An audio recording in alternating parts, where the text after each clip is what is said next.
Et bonjour à tous, ravi de retrouver pour l'émission du mercredi 26 juin 2024 à seulement 48 heures de la grosse clôture mensuelle, trimestrielle et semestrielle avec 10 milliards d'options et de futurs qui seront clôturés ce vendredi. Nous avons un BTC ce matin qui est à 61 600, un Ether proche des 3400, un Solana qui a bien rebondi autour de 137 $ et globalement c'est tout le top 10 qui est plus ou moins à l'équilibre suite à cette descente malgré tout sur la semaine et le mois en cours. On a plus 7% pour PP qui récupère un peu, plus 7,58 pour Stacks, on a 3% pour Mantle, 5% pour Maker, 7% pour Optimism et on clôture le top 50 avec Dog with Hat, Arweave, Ondo, Floki Inu et Phantom et le Notcoin si je dis pas de bêtises qui vient de se faire sortir du coup du top 50. On a la map de liquidité qui a été grappillée au sud sous les 60 000, le support a fait office de barrage, en tout cas pour l'instant. Est-ce qu'on aura besoin d'aller gratter jusqu'au 52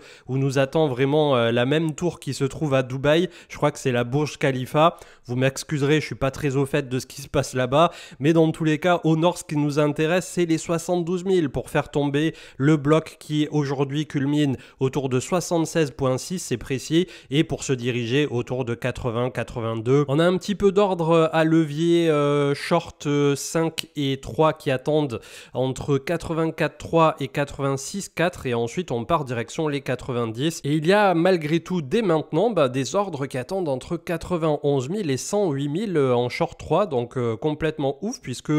quand on y pense, les premières fois qu'on était venu visiter, j'ai regardé des émissions notamment du début d'année 2024 pour voir un peu où nous en sommes dans ce cycle. Tout ça c'était complètement vierge, il n'y avait rien au-dessus des 70 000, il n'y avait quasiment rien entre 60 et 70, donc on voit vraiment que les deux zones de gros intérêt se sont déplacées. On a un maxi bloc entre 70 et 80 plus et désormais au sud ça va défendre entre 50 et 60 basiquement. L'action de prix à court terme en 4 heures, on est bel et bien venu visiter le support donc juste sous les 60 000 $. D'ailleurs on n'était pas loin de nouveau de visiter l'ancien point bas qu'on n'a pas revisité exactement, mais pour l'instant ça se raccroche aux branches, ça tient comme ça peut et peut-être qu'on va avoir un certain renouveau, une certaine respiration positive au cours du mois de juillet, espérons-le, une fois qu'on aura clôturé tout ce semestre et qui permettra de passer à autre chose avec un été, comme vous vous en doutez bien, qui pourrait être en demi-teinte puisque d'un côté c'est une saisonnalité qui est peu favorable au marché crypto,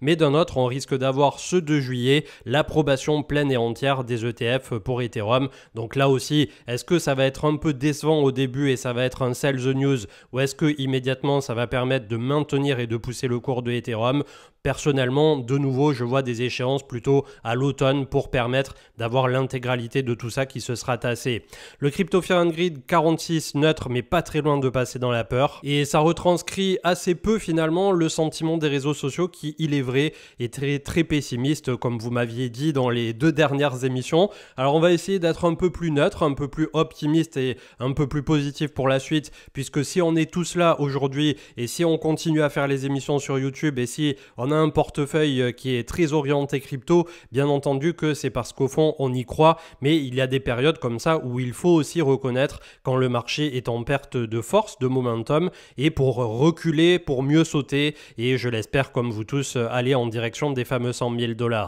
L'émission du jour est sponsorisée par NordVPN, donc pour ceux qui ne connaissent toujours pas, déjà en passant par le lien en commentaire et description, vous avez 4 mois offerts et la garantie satisfait ou remboursée pendant 30 jours. Ça vous permet de faire un pont sécurisé en vous connectant tout simplement au travers de dizaines de pays sur la planète pour accéder à du contenu en avant-première aux États-Unis, tout ce qui est streaming, quand vous êtes en voyage éventuellement et également quand vous voulez regarder le foot ou la Formule 1 qui pour nos amis belges sont diffusés en clair mais qui pour les Français malheureusement on doit payer un nombre incalculable d'abonnements pour avoir accès à tout. Donc là ça peut permettre dans un premier temps d'avoir une économie sur ce côté-là, mais surtout à partir du moment où vous êtes un peu un globe-trotter ou un digital nomade comme on les appelle, vous avez la possibilité également de vous connecter sur 10 appareils avec un seul compte, d'avoir un gestionnaire de mots de passe performant et qui vous permettra d'avoir des mots de passe robustes sans avoir à les retaper systématiquement, et également le NordLocker pour la sécurisation de vos fichiers dans le cloud, tout en ayant bien entendu en continu la surveillance, la protection anti-menace, si vos mails ont fuité sur le darknet, si vous cliquez sur un lien de de phishing, etc. Et quand vous êtes à l'étranger en particulier, ils viennent de lancer Saily, donc c'est saily.com, SAILY.com. Je préfère répéter pour que vous n'alliez pas sur un mauvais lien ou quoi que ce soit, qui vous permet d'avoir une eSIM quand vous êtes en déplacement et dans n'importe quel pays aussi de destination. Donc au-delà du fait d'être intégré directement dans l'offre actuelle de NordVPN, ça vous permettra de rester connecté, d'avoir beaucoup de flexibilité quand vous êtes à l'étranger, et notamment peu importe le pays dans lequel vous vous trouvez. Vous pouvez activer en quelques clics, donc et dans 150 pays différents, votre eSIM pour avoir accès à n'importe quel réseau, ce qui vous permettra là aussi de pas forcément toujours tirer, et notamment selon les forfaits, sur votre connexion internet ou mobile à l'étranger. Il peut y avoir des hors forfaits ou des mauvaises surprises qui sont assez mirobolants selon les opérateurs. Donc n'hésitez pas, vous avez le lien en commentaire et description avec tout ce dont on vient de parler, plus le fait d'avoir cette eSIM à l'étranger. L'offre court à partir de aujourd'hui et jusqu'à mi-août à peu près, donc on en rediscutera entre temps puisque je fais régulièrement des mentions pour NordVPN qui me soutiennent depuis très longtemps désormais, même au cours du bear market, et c'est quand même à saluer. C'est plutôt cool d'avoir des partenaires comme ça qui nous font confiance sur le long terme. Pour l'offre essentielle, vous êtes autour de 3,04 € par mois avec 7 mois offerts au total, et vous avez donc la possibilité sur NordVPN de payer en crypto. Et on passe à la suite avec Gary Gensler de la SEC qu'on ne présente plus bien entendu, qui vient de déclarer suite au dépôt des derniers documents que l'approbation finale des ETF pour Ethereum se passe de manière tout à fait fluide. Donc ça c'est plutôt positif quand on voit à quel point ça avait été le chemin de croix par rapport à celui du Bitcoin. C'était confirmé par Eric Balchunas et Cryptost qui pensent que le formulaire A.8 déposé donc pour Ethereum pourrait lancer la deadline de 7 jours avant le top départ. Donc c'était hier, on était le 25. Donc une fois de plus, ça nous amène au 2 juillet. Peut-être que pour une fois, ça va être le forecast le plus précis qu'on ait eu depuis très longtemps. On avait Bury Tracker qui nous disait que les montres Rolex ont fait une chute de moins 40% par rapport au point haut qui avait été culminant entre la fin d'année 2021 et début 2022. D'ailleurs, ça, c'est peut-être quelque chose à surveiller qui confirmera lorsqu'on aura potentiellement de consort une all season, puisque ça voudra dire que beaucoup de liquidité est revenue sur les marchés et que les marchés un peu plus à risque sont de nouveau inondés justement de cet argent magique, et derrière pourquoi pas avoir à nouveau un point bas du côté des montres de luxe ou voilà des références qui sont la plupart du temps assez recherchées et parfois assez spéculées comme on a pu le voir notamment en 2021-2022. Donald Trump qui pourrait parler en juillet à la convention Bitcoin, donc on va voir là aussi ce que ça donnera puisque c'est un vrai sujet politique désormais, et on le voit même pour les élections législatives pour ce qui nous intéresse pour le sol français. On avait The Trade Flow qui a fait de nouveau un très bon post bien étayé avec 10, 15, 20 posts pour est-ce que c'est le moment pour Ethereum de briller. Je vous invite comme d'habitude à le consulter. Je vais pas vous faire la lecture, mais je vous mets en avant les quelques posts qui me paraissent les plus importants et les plus intéressants pour vous pour aller faire un peu de recherche. On avait le média de l'investisseur qui nous mettait en avant que Air Liquide va réaliser l'investissement industriel le plus important de son histoire. En effet, le géant français des gaz industriels va investir 850 millions de dollars au Texas pour construire, détenir et exploiter 4 grandes unités modulaires de séparation des gaz. Donc Air Liquide qui se porte on ne peut plus bien. On avait eu un beau rebond hier sur bon nombre d'altcoins, mais surtout en particulier le fameux trio qui va se merge en Asie, Fetch, Océan et Agix. On avait Solana qui a eu un très beau rebond, AAV qui nous a poussé plus 10, plus 15% sur la journée. J'ai pas eu plus de news que vous. Le Lido Token, Celestia, Injective et Render. Ça faisait partie voilà, de mon top tier dans la liste verte hier. Il y avait notamment les mêmes coins aussi, c'est vrai, mais voilà, c'est quelque chose qu'on met pas forcément en avant sur la chaîne. On sait qu'ils sont là, vous pouvez aller spéculer dessus si vous avez envie, mais pour du long terme, bien entendu, il y a des choses peut-être un peu plus intéressantes à regarder. Je reviens pas sur les clôtures donc de 10 milliards d'options pour ce vendredi, c'est quand même assez conséquent, c'est assez colossal. On avait Kyungju qui nous disait que quand on regarde le sentiment du moment, pour lui, on est toujours dans cette mi-cycle finalement, avec des whales qui sont en mode risk off, donc on a vraiment un dérisque au niveau du marché crypto, de moins en moins de demandes aussi sur les desks OTC, ce qui fait qu'on a une certaine accumulation solutions sur la table et personne en face pour venir faire les courses, en tout cas là immédiatement. Ça colle une fois de plus pas trop mal avec la saisonnalité. On avait The DeFi Investor qui mettait en avant que le Q3 historiquement est le pire trimestre pour le retour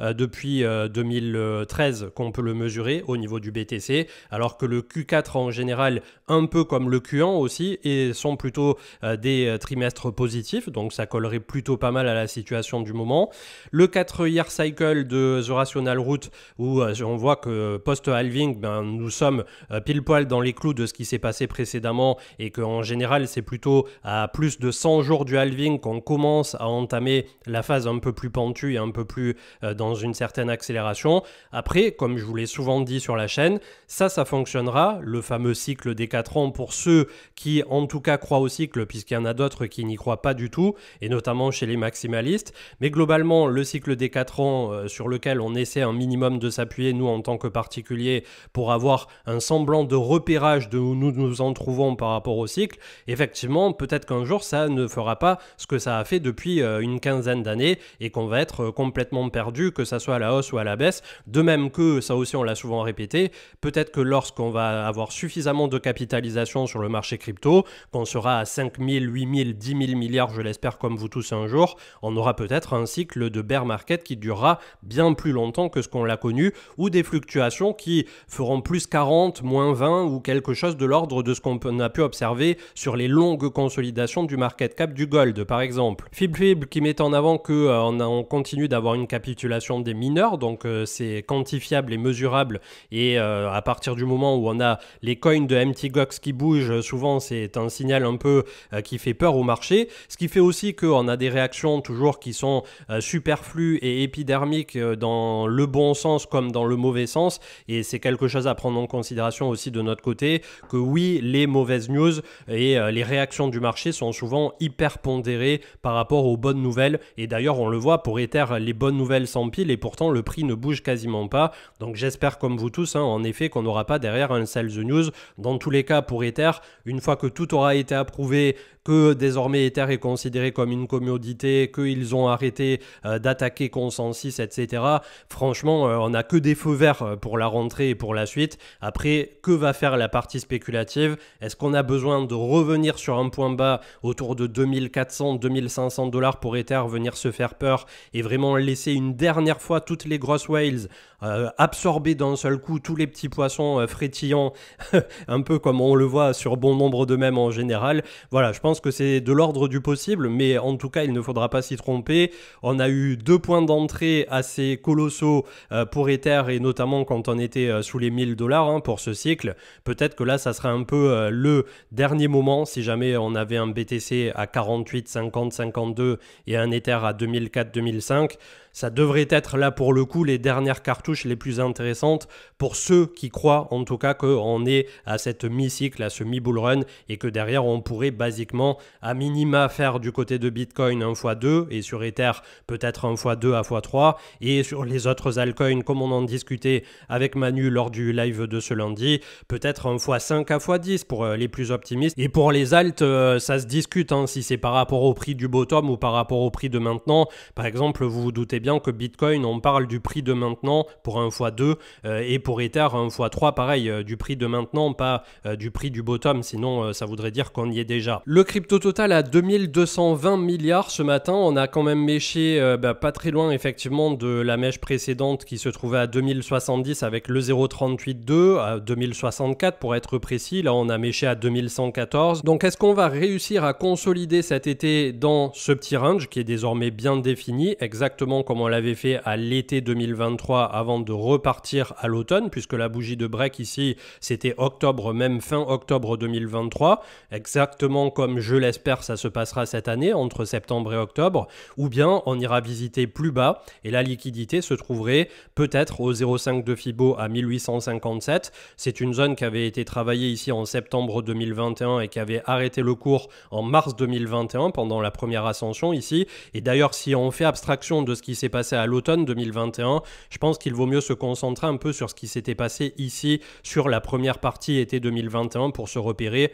en tout cas pour les zones de polarité. Et ensuite, si vraiment c'était la catastrophe, on a le 0,618 qui aujourd'hui se trouve autour de 1650 milliards. Et là, on a bien plus de zones de travail, on le voit, que ça soit pour le début d'année, le début de bear market, avant que derrière tout se casse la gueule avec FTX, Terra et tous ceux qui étaient là en 2022 l'ont vraiment subi de plein fouet. Ce qui fait qu'aujourd'hui, par rapport au prix où nous nous trouvons maintenant, on a déjà fait un moins 19. Si jamais on passe sous les moins 24, moins 25 qu'on avait eu précédemment, on ira faire moins 32. Et dans le pire des cas, le marché crypto pourrait faire un moins 40 si jamais on avait vraiment un cataclysme ou je ne sais quoi. Je me méfie toujours de ce qui peut nous tomber sur le pif à tout moment, mais mis à part le côté des stablecoins et la régulation, ça a l'air quand même en ce moment de s'aligner un peu mieux dans le bon sens. Je sais pas en l'état ce qui pourrait déclencher des phases baissières aussi pentues, des phases vraiment de crack telles qu'on l'a connu en 2022, là de suite.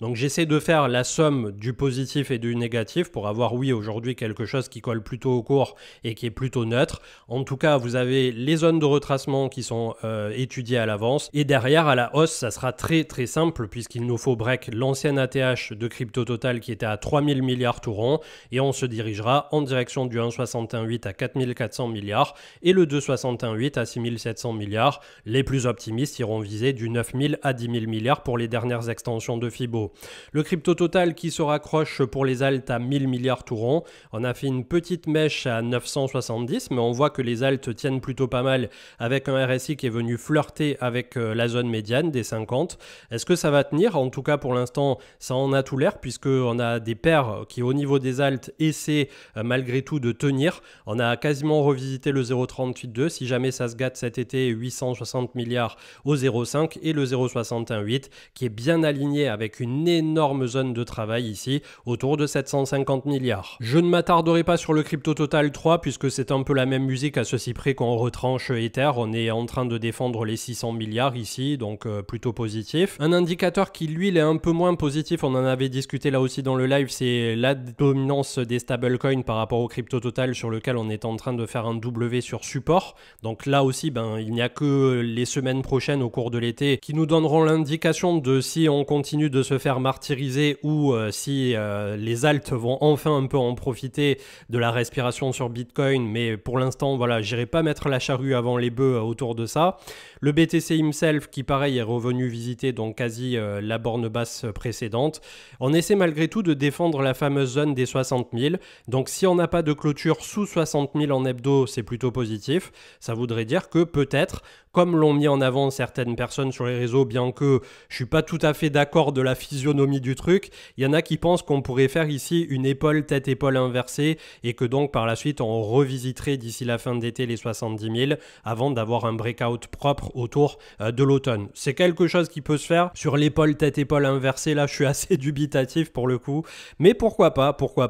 Je pense qu'on aurait plutôt un cours si jamais ça se passe comme à l'automne été 2023 qui va se laisser mourir avec une volatilité qui va être de plus en plus resserrée par rapport au range qu'on est en train de travailler. Ça va plus travailler que sur un demi-range ou un tiers de range et par la suite on aura un maxi breakout. En tout cas c'est le meilleur qui puisse nous arriver cet été en espérant bien entendu qu'on n'aille pas visiter un peu plus bas parce que là oui ça serait assez cataclysmique pour les altcoins. Ether pour sa part qui est autour de 3400 qui défend lui la moyenne mobile 20, il essaie de ne pas la perdre et le momentum est forcément un peu plus positif sur Ether puisqu'on a des bonnes news dans les tuyaux. Est-ce que derrière ça va être vendu? Si c'est vendu c'est 2009 et si c'est vendu encore c'est 2004-2005, zone sur laquelle comme je vous disais tout à l'heure, en plus on a toutes les moyennes mobiles long terme qui sont en train de remonter à 2100-2200. D'ici là voilà on n'aurait pas un crack en ligne droite, vous vous en doutez bien, on aurait vraiment une zone de support assez massive à 2004-2005, ce qui fait que voilà j'irai me hyper leverage comme on dit dans la DeFi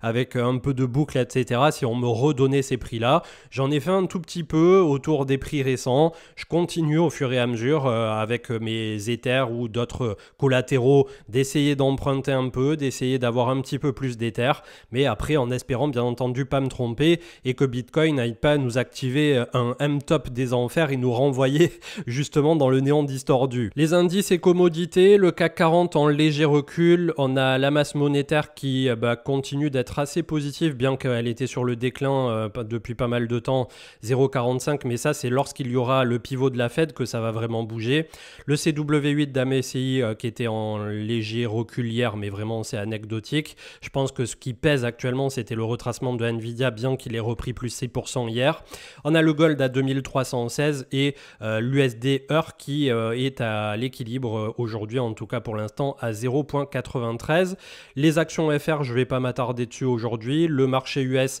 on avait une belle reprise du côté des minières, notamment hier. Coinbase qui a pris plus 5%, Hive, CLSK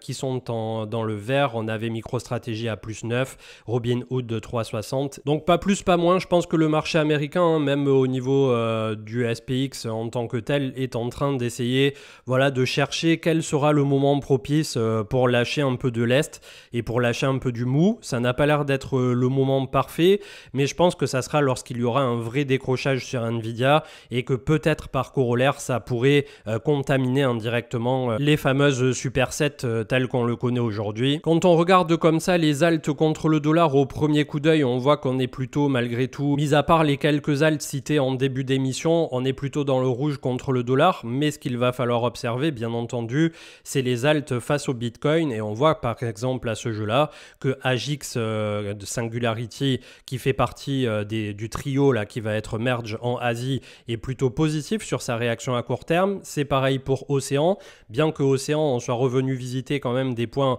qu'on n'avait pas vus depuis mai 2022, donc d'ailleurs ça en faisait peut-être un point d'entrée intéressant. Le plus fort de tous à ce jour est Fetch AI et le plus capitalisé, et ensuite en regardant comme ça un peu les alts face au BTC, vous arrivez à vous faire une idée de si à minima l'alt est relativement flat face au Bitcoin, ça veut dire qu'il n'a ni sous-performé ni surperformé, que contre le dollar, on a eu du coup une trend qui était plutôt haussière. Et dans le meilleur du meilleur des cas, l'alt fait des points hauts de plus en plus hauts, exactement comme ce que Fetch AI fait petit à petit. Il est en train de se construire ici dans une uptrend face au BTC. C'est pas une uptrend qui est complètement déraisonnée, déraisonnable, mais on a quand même une trame de fond qui fait exactement l'inverse. Et désolé, je vais prendre un des mauvais élèves. C'est pas que je vous aime pas les gens de chez Elrond, et bien entendu que là on a peut-être en plus trouver un support, mais on voit qu'elle ronde depuis le top ici en novembre 2021, point bas de plus en plus bas, et on l'espère tôt ou tard, on fera un double creux ici avant de partir pour quelque chose d'un peu plus positif, lorsqu'il y aura, je l'espère aussi comme vous tous, une fameuse alt season qui devrait intervenir, si là aussi on en croit au cycle précédent, plutôt en 2025, et là je ne me prononcerai pas ni sur le devenir de tout ça, ni sur le timing, parce qu'on voit que depuis 2022 on se fait quand même vachement malmener par le marché, et n'oublions pas que sur ce cycle en particulier les cartes ont pas mal été redistribuées avec désormais les plus gros professionnels de la finance, les institutions telles que BlackRock qui sont à la table, ce qui là aussi va encore pas mal changer la physionomie du marché crypto. Je vous souhaite une excellente journée, j'ai essayé d'être un peu moins pessimiste aujourd'hui et je vous retrouverai ce week-end en bonne et due forme avec un point qui sera fait samedi pour voir un peu comment s'est placée la clôture de vendredi avec pour rappel 10 milliards d'options de futurs qui clôtureront pour le trimestre, le semestre, et on passera donc à quelque chose qui, je l'espère, après cet été qui est déjà bien entamé malgré tout, nous permettra de transiter vers un automne qui devrait être là aussi un peu plus porteur avec en ligne de mire aussi le nouveau président des États-Unis, et historiquement on l'a vu tout à l'heure, Q4 plutôt positif et Q1 souvent qui a été ces dernières années le meilleur trimestre souvent pour les crypto-actifs. Très bonne journée, à samedi et continuez d'être prudents. Ciao ciao.